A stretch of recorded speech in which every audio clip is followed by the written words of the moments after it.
Hey y'all, been a minute since I've been on here, hasn't it? Well, life throws stuff at you sometimes. You just gotta roll with the punches. Feels great to be back on here though and talking with everybody. I don't want to get too much into what kept me away, but I knew it wouldn't be permanent. It did happen at an unexpected time, but I'm fine. Today I wanted to share some story time. It's kind of an important week for me. I finally opened my studio to the public and have been sharing it and actually doing what I'm supposed to do with it, the whole reason I built it. But I'll save that for, like I said, a separate video that I'll follow up on tomorrow that begins the saga of the challenges I had to overcome to be able to build my dream and get my dream off the ground. But today is story time. I want to share my passion, where my passion comes from, how long ago it was. 1985. That's a long time ago. You would think I was 90 years old. I'm not. I was like 13, 13 years old when I experienced finding my passion. And I'm very thankful that I found it at such a young age. And many people do, but they don't know what they need to do to make it a reality. I've gone on that journey, and I'm finally at that place where I've opened my own studio. And I thought a great way to introduce the studio was to put a little video up sharing the origins of my passion. Started when I was a freshman and has continued on since then, you know, on and off the best I can. Because, yeah, as I said at the beginning of this, life is about learning how to roll with the punches and keep your eye on the prize, if you will. And I've definitely done that. Now, to give some context to my origin story, I didn't grow up as a domestic American per se. I was born here, but I'm an Army brat. And I don't want to get into my other connections to the military beyond that. That's that's I'll save that for the saga series itself. What I wanted to discuss today was how I come across my passion. It's definitely one of those being in the right place at the right time. So some people really can kind of be interested in something but never get an opportunity to get close enough to it to really know if they're passionate about it. So they just kind of have this I wish I could have. And so for that I feel like I'm blessed and I'm lucky. But there was definitely a downside to how I was raised, how I grew up. Um, we were one of those every 18 months new duty station. One of those households that had a calendar, bought a calendar at a new place to literally put X's through each day until we were ready to move again. Um, it taught you to be independent. It taught you not to be reliant on others for your own happiness and well being. So those things were good.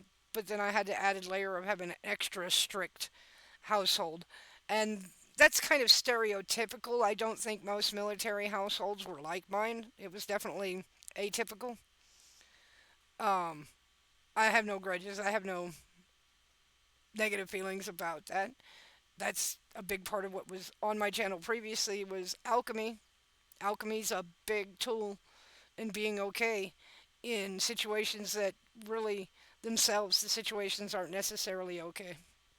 But I don't want to get into that. Like I said, I'll share that in my video series that details the saga of what I went through to get to this week where I'm opened for business. Um, a very exciting time. Put all this work in, and the work will never end. I'll always be improving it. Um, but I'm at the point where I can actually produce, and that was my ultimate goal was to get in a production situation, and I am there now. And so the story time I want to share. When we were on base inside of America, many of the military kids had access to civilian life. I only got access to civilian life when I went to school. We were in one of those circumstances where, and I know this is going to sound hokey, like I had to go to school uphill in the snow both ways. And it's not really like that, although it was different. Most civilian kids, I doubt, had to drive, had to, get on a bus at 5:30 in the morning and ride 40 miles to their school, and then come home in the afternoon and ride 40 miles back. That really was reality. Now, the base that we were located on, my understanding is they may have their own high school now, and I'm happy for all those kids that are going to high school there and they don't have to find out what I had to find out, what I had to go through. But I have many peers that went through this with me. I was definitely not alone. And anybody that went to school in that era will recognize my story about the school bus. And, you learn, as an Army kid, you learn kind of some similar things with your parent. You learn to sleep anywhere, even if it means sleeping standing up. You catch your Z's where you can. And then later, a lot of us just roll right into the military because that's all we've known, and we don't really have a strong connection to the civilian world. But like I said, there are other military kids who did. Their family kept them closely connected to America the best they could. The most that my family could do, because we spent a lot of time over on NATO bases, was through culture, memorabilia, things like that. So for me, I have kind of a disconnect from American culture, and I have a big gap in my knowledge about what was really going on here as far as like culture, life, entertainment. All I got was kind of like stories and things like that, media, which we didn't get much of. The AFN over there during my era, during the Cold War, largely had stuff from the 1950s being rerun. So I don't even know what TV shows you guys were watching during that era. Um, I had a unique family that wasn't really too obsessed with television. Um, and I'm also in that era where most parents, domestic or military, were doing their best to turn their children into geniuses.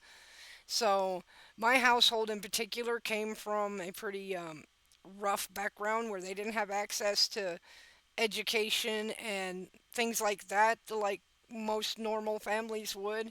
So they kind of projected their lack. They were going to make sure that we didn't lack the ability to learn, and I'm thankful for that, even though technically it was a very domineering and very toxic kind of household.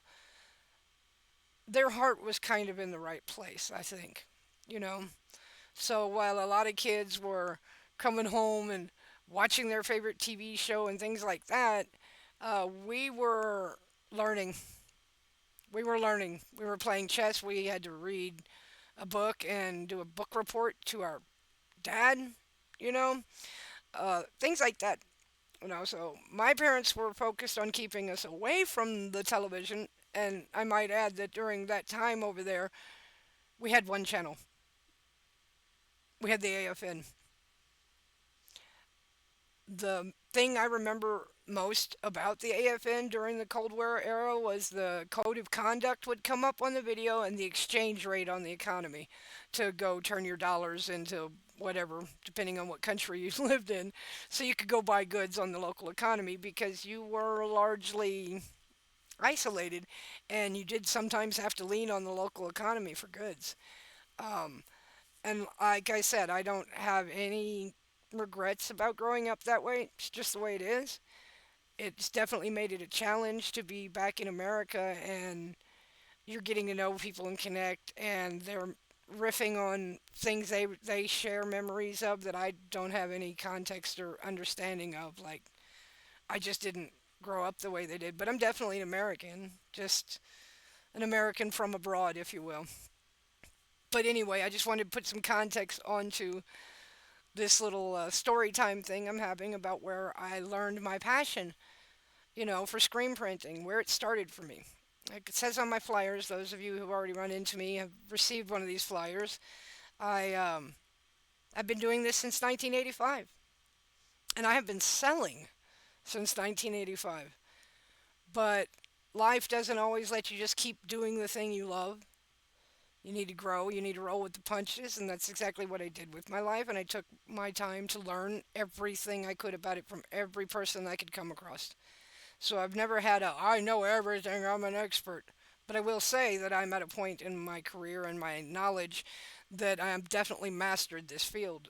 And I still love it. I'm still passionate about it. It's the whole reason I decided to go ahead and open one up. It's because I've done working for others. I've opened and helped open lots of printing companies for other people. Um, but I love it that much that it's something that I don't want to be away from.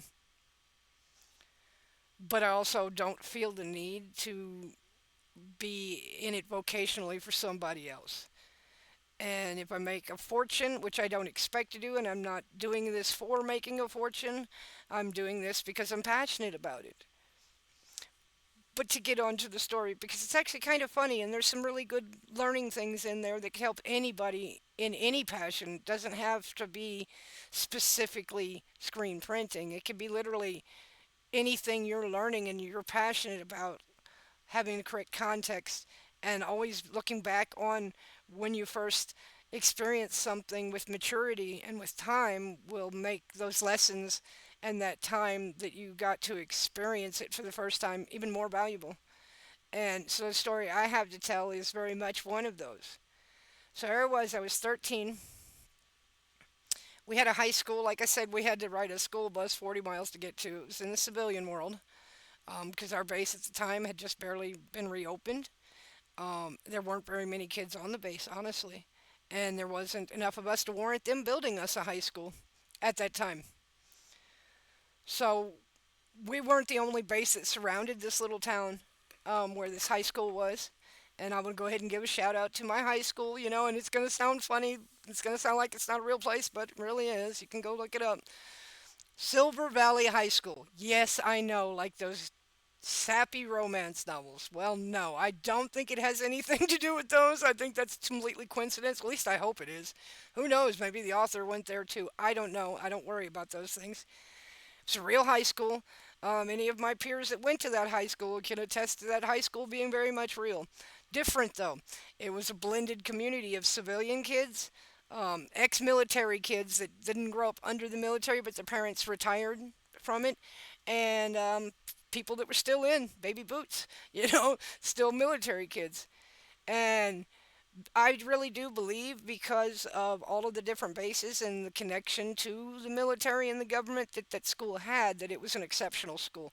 So it had more funding and more things available to it that maybe schools back then in that era wouldn't necessarily be able to do. So I do look back on it fondly. I had a lot of fun there. I made a lot of cool friends, both civilian and not. Um, I had some bad experiences. Everybody does, but I don't. I don't dwell on those. None of that shapes me. I shape me. That's a big part of why I put a lot of effort into alchemy videos on here, is to show people its value by living it. You know, I did a little bit try to show the path of how you get into it, but that's not for me to do.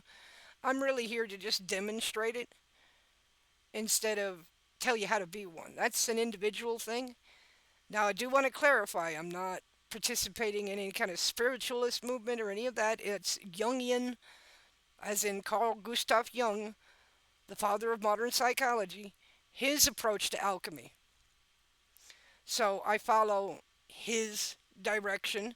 I'm a great admirer of him, especially because he was willing to go, wait a minute, how can I heal people if I don't know that I'm healed? He went on the inward journey so that he could help other people overcome their challenges psychologically. To me, that makes him a beautiful person because he was able to say, I'm not perfect. So to me, he seemed to be somebody who actually did understand what Socrates was trying to teach everybody. Um, and I love him for that. And so I feel like he is a good mentor and he is a good person to follow. And so I do. And that is my approach to alchemy. But I want to get back to the real point of this. I wanted to share my origin, the origin of what made me build this place, Bennustudiosink. A lot of people are like, oh, do you do tattoos? No, I'm an expert in ink. There isn't any color on this planet that I can't match or write a formula for on my own. I don't need an ink mixing system. I don't need any of those. I am my ink mixing system. I love color that much. And I see way beyond the 256. And you use your natural skills. And color is something I'm extremely passionate about. And so what I know the best and what I love the most is color. I've mastered my understanding of it. Can do anything I want with it. And so I put ink at the end of my studio name because that's part of what drives it is the chemistry and the knowledge I have of that chemistry.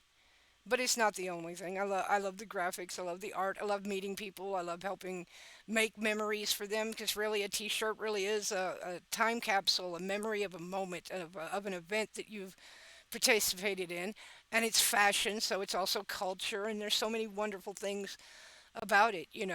But that's still not what made me passionate about it. It was the process. It really was the process. And as I said, I was really lucky, and I feel like I was lucky because a lot of this really can come down to being in the right place in the right time. There's lots of people who never get an opportunity to find their passion because they're just not in an environment that gives them enough options or opportunities to explore. And I didn't have that experience, and I'm very grateful for it. Now, the way things worked back when I was in school, you didn't get to go to the senior, the junior and senior classes like we had. We had regular art class, and an elective you could take, but we also had what was called advanced studio art class. This was for the advanced artists, the ones who were already artists who just really needed that polishing, and a chance to explore their creativity, find their limits, find their passions. And that's exactly how it worked out for me. And so we had this teacher, our art teacher. Now, his expertise was in ceramics, but he had gone through college and he really did understand all of the mediums, at least on a fundamental level. So he could teach, and he was a really, really amazing teacher. I doubt that he's still around, and if he is, I hope somehow one of my classmates that might come across this sees this and shares this with him. Mr. Lang, I know I was probably a pain in the ass sometimes, but I really love and respected what you did for me as a teacher.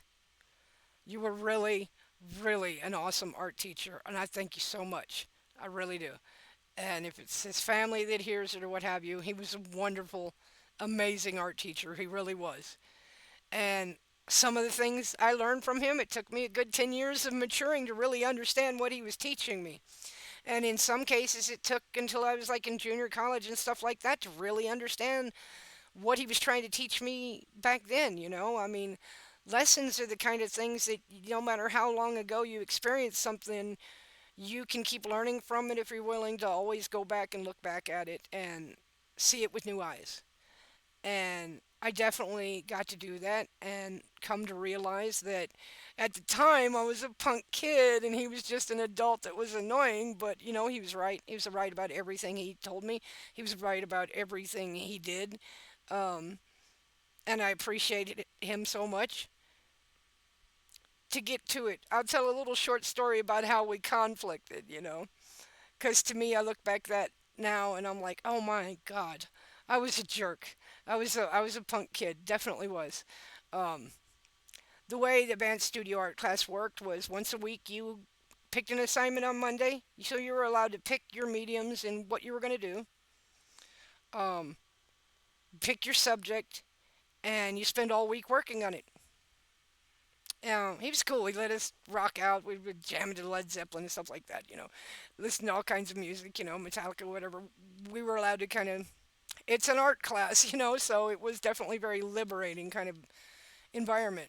But some of the things that were really awesome about the way he approached and the way advanced class was that he understood that creative people are already naturally problem solvers and can teach themselves largely. We can teach ourselves. We just need to go get the experience, be able to explore, to solve problems or overcome things we don't know how to do.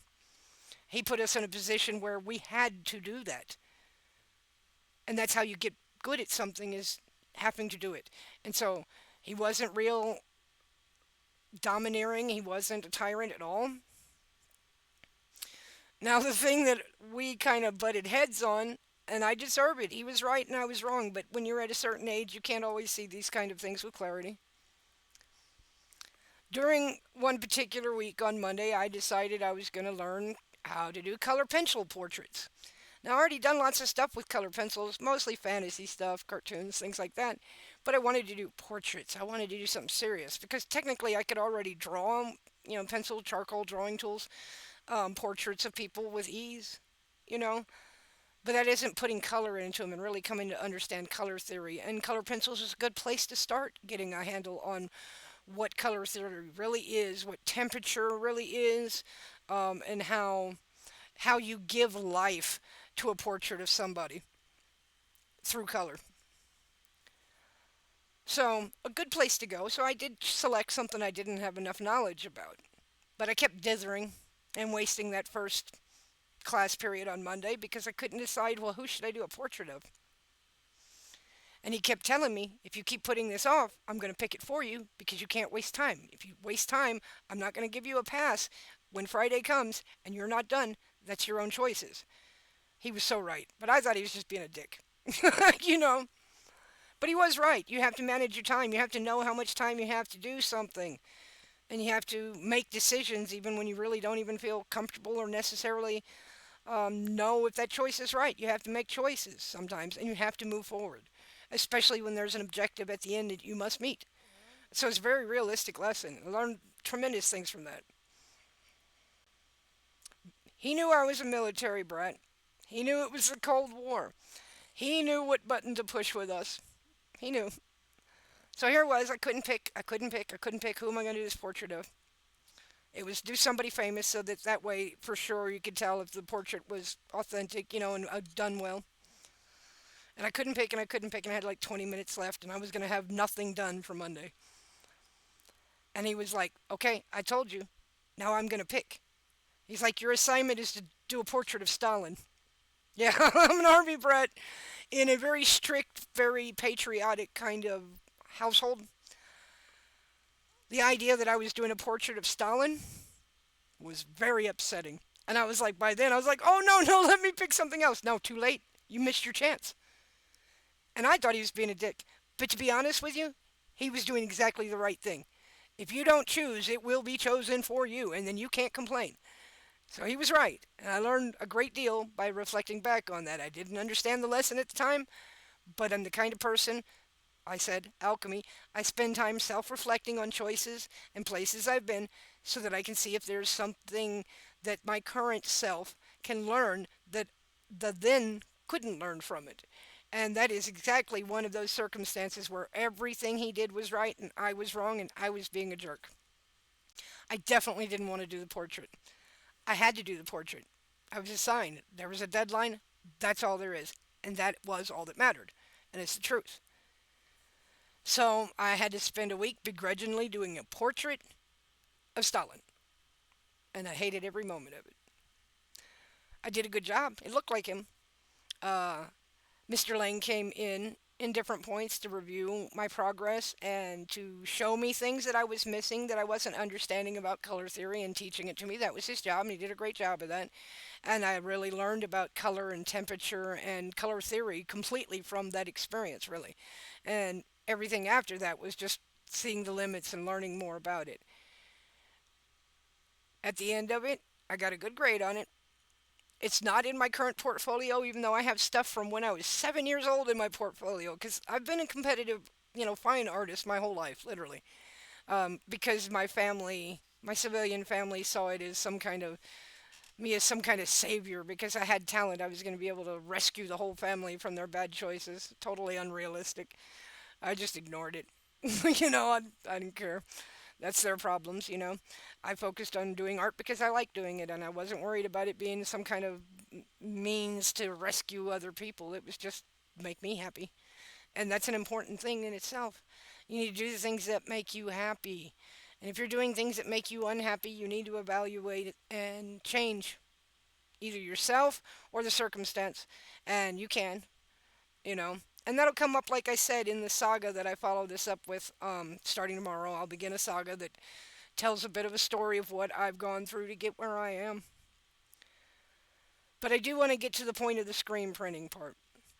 We had a dark room and a small printing press and the basics that we needed to do screen printing.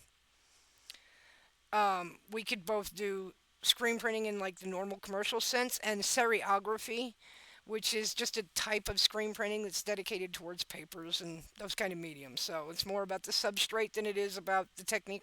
They're not that different from each other. Um, and that era, it was still somewhat primitive. And then considering that it was a school, it definitely didn't have the most advanced of anything. We had no computers doing it back then.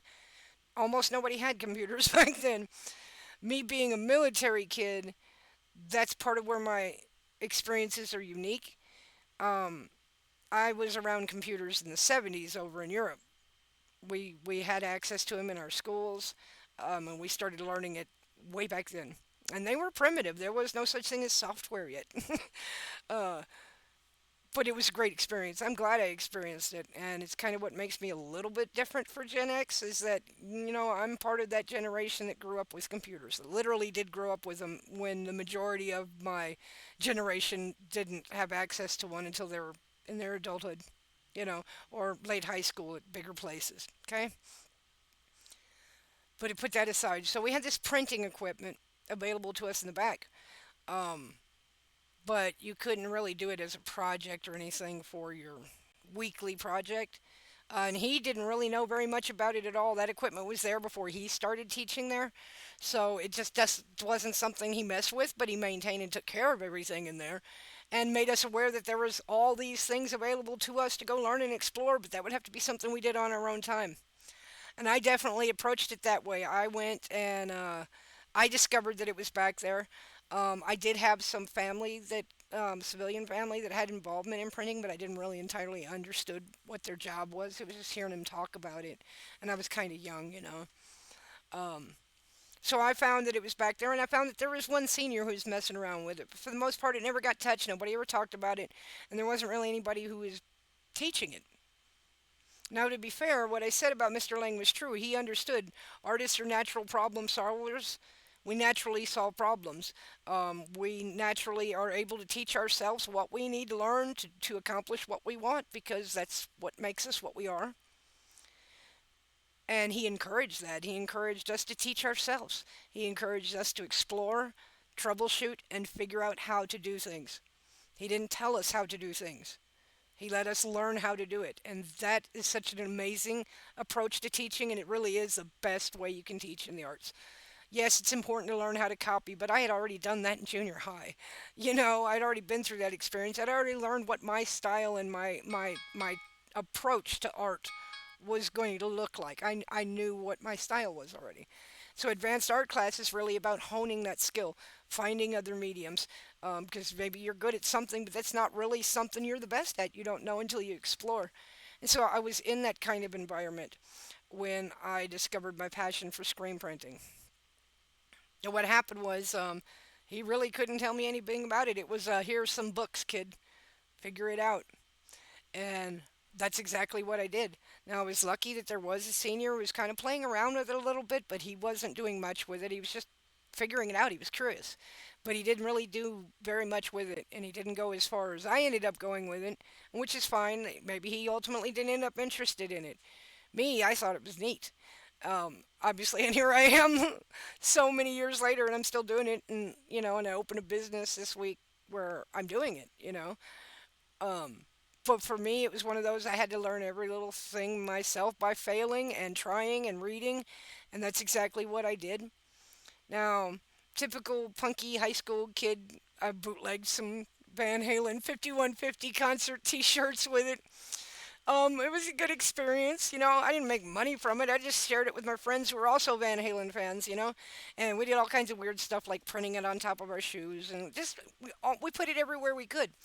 And I wasn't the only one that was doing that. That other people got into it too. And so I think mine was just kind of okay. There was somebody who definitely did that better, the Van Halen thing better. But we came up with the ideas that we could do with it together. And one of the funny things was it was the Zizek Road Tour. Anybody that's out there in the Mojave Desert knows exactly what I'm talking about. Zizek Road's about a mile long and it leads to nothing. It just stops. It leads to nothing. Now, it may have changed since then. It may have actually done something with it. But what was always strange to me is that there was a road that had a green highway sign that said exit Zizek Road, and you'd go down it, and it went nowhere, and there was nothing there. It was just there. So for us, it was kind of a cheeky idea that we'd have these Van Halen concert shirts for a Zizek Road tour. Just silly kind of stuff. And in a way, kind of proof that this wasn't us literally knocking off concert shirt. This was us inventing our own. And watching the other kid who was pushing it and doing it was a great experience. It helped me figure out a lot about it and how it worked. And ultimately, by the next semester, it led me to design my own clothing line. Yeah, well, clothing line, shirt kind of thing. See, people that grew up out there in the West Coast, they know what I'm talking about here. There was this line of shirts called Town and Country that had all these goofy cartoon kind of characters, and it was all built on the whole surf trope, the beach surf trope. And I was inspired by those. I love those, and I was like, oh, I want to come up with something like that that's my own. And that's exactly how you learn, is copying and trying out things that you're inspired by. So I came up with a clothing company called Bitchin' Granny Surfing Company. Yeah, it's an old lady with a cane on a surfboard. Yeah, the whole bit silly, stupid, the kind of thing you'd expect for somebody who's like a 13-year-old. I look back on it fondly, but I actually was selling those shirts to people. I was exploring the other side of it. Is how do I turn what I love into a job? How do I profit from it so I can keep buying more supplies? Because that was the other thing is we could only experiment with it during that little 30-minute lunchtime as a military kid because you just didn't have access to the school after hours. You get on the bus and ride 40 miles back to the base. Um, Civilian kids could definitely come and hang out as long as the teacher was available and the room was available. So they could definitely take it further than I could. I only had 30 minutes a day during lunch and I made the most of it. And that was actually my first taste of making my own, shirt line and actually going out there and selling it to people and sharing it with people. And, it was a great experience. And it stuck with me forever that that's what I want to do. I know that that's what I want to do. And so even if I can't do it for myself, I'm going to do it for somebody. I'm going to learn every single thing I can about this. I'm going to know it like I know myself. And I did finally come to a point where I'd done every different type and style and approach to printing that you can. And when I got my first real job at a big printing company, I was so grateful. And I told myself, I'm going to take this like a science. I'm going to learn every molecule. I'm going to learn every technique. I'm going to learn everything from the chemistry up to the temperature to everything. And that's exactly what I did. I went after it with passion, a deep passion, analytical, scientific, creative, all of that. And now here I am. This is the week that I've opened up my studio to the public and started putting my flyers out there to share this passion with others. I'm really excited about it, and I wanted to go ahead and touch base and share where that passion started for me. And it's a really cool story, and it's a true story, and I'm happy every day that I experience that, you know. Um, and it doesn't matter what your passion is. The things and the challenges I went through and the way I approached mastering it are valid for many industries. You know, you could just I could have right out of high school opened it up and learned the painful way, and failed a couple of times to open up businesses. And that might have been very discouraging had I failed and tried to do it that way. What I ended up doing instead, which was part of being a military brat, by the time I was a senior in high school, war broke out. And my family had to be relocated as support for that war effort and ended up back in Europe. And access to the tools and those type of things evaporated. But because it really was my true calling and my true passion, I kept reading. I kept learning as much as I could while I was away from it and studying it in the hopes that that would prepare me for when an opportunity came up to go work in that industry, I could, and that I could really explore it fully. And I got that opportunity. And that's exactly what I did. And I took the time to go from cleaning the floors and being a reclaimer all the way up through everything graphic design, designing my own ink coating system, all the way through it. I went through every aspect of it, being a salesperson, everything, so that I could have a full and complete mastery of something I fell in love with when I was 13 years old. Now, life's one of those things. You got to roll with the punches. And I spent many, many years away from my real passion. It's not an easy place. It's not an easy job to get into. The reason is because it's actually fun. It's actually fun. So even if your passion isn't printing, if you get a chance to learn that trade, even on a periphery level, only as a producer, a press operator, something like that, it's still a fun thing to do compared to anything else you could do. It's a fun experience. So having a job that's fun to do is a big component in why it's a hard industry to get into, even at the entry level. Because technically those are businesses. Bottom line is their priority. Now I do have a day job. I'll get into that in the saga. I'm not going to get into the minutia of that, but I do have a day job so that I can continue to build this, and I finished building it. And now it is open to where I can share it with other people. But I do have that other job. That's really what sustains me as far as having food on the table, roof over my head, clothes, so forth. But this studio is this is what maintains my soul. It's what makes me happy and makes me feel whole. And I've accepted that that's a part of life. That sometimes you have to live the normie life and have a normie job so you can pursue what you're passionate about and what you love. But I did decide to open up the studio in the hopes that at some point maybe I could be part time at my job and do this, part time, get a little income from it part time. But it's not what drives me. I'll do it whether I make zero money or it's not about the money. It's about the memories. It's about the creation. It's about the process. Um, it's about seeing somebody really happy about something they helped you describe come to life, and that they're able to share it with their family and friends for events and things like that. I've always seen T-shirts, especially, as kind of time capsules for a moment in time, an event, a place you were, a memory, you know, of that event. Every time you wear it or every time you see it in your closet, you're like, oh yeah. I mean, think about all of us that got our graduated class of da da da da da. Anybody who's still got a hold of that shirt, and they may not even fit it anymore, but they still held on to it. They see it and they're like, oh, I remember when. It takes them back to a cool place. It takes them back to a cool memory. And so I love that about it, but I also like the cultural aspect and the fashion aspect of it. And so I'm driven to all of that. And as I said, I have mastered this field and can do anything I want with it.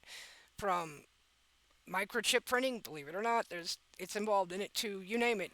In early microchip printing, it was actually involved.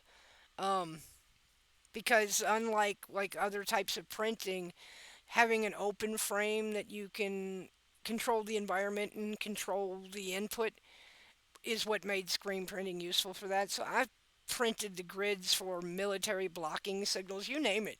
I've printed on all kinds of things, and I don't really have time to get into all of that. This is way longer than I had intended. Um, but I wanted to share the origin, the passion, and I'd love to share my studio with everybody. It's a beautiful thing to be able to find something like this in your life, that's for you, that you love. As that phrase goes, if you do what you love for work, you'll never work a day in your life. It's totally true. The odds of working in it aren't that high because it's a job that once you get it, you stay in it. But I had higher goal than just working for somebody in this business. I could have just kept doing that. But the one thing about it when you're working for somebody else is there's going to be a limit to how much experimenting and how much R&D you can do. A lot of times you're just going to end up printing the same two, three color jobs for schools or for this or that, and that's fine. You need those jobs too. But there's not going to be a lot of room for exploring and finding limits and finding new things, a frontier, if you will. And I wanted that R&D frontier aspect, so the best way to do that was to open up my own, and that's exactly what I did. And this is the week I did it. And tomorrow I will begin sharing the saga of where it started and how I got here in the last year to be able to open up this week. Well, anyway, I need to wrap this up. This is already way, way long, but a good story and a good truth is worth the time. I hope everybody's having a wonderful day, a wonderful evening, a wonderful morning, whatever time of day it is where you are. And I hope you're manifesting all of the things you want for yourself. And I hope you have peace where you are. It's Speedy out. Y'all have a great time, huh? We'll see you tomorrow's video. Bye now.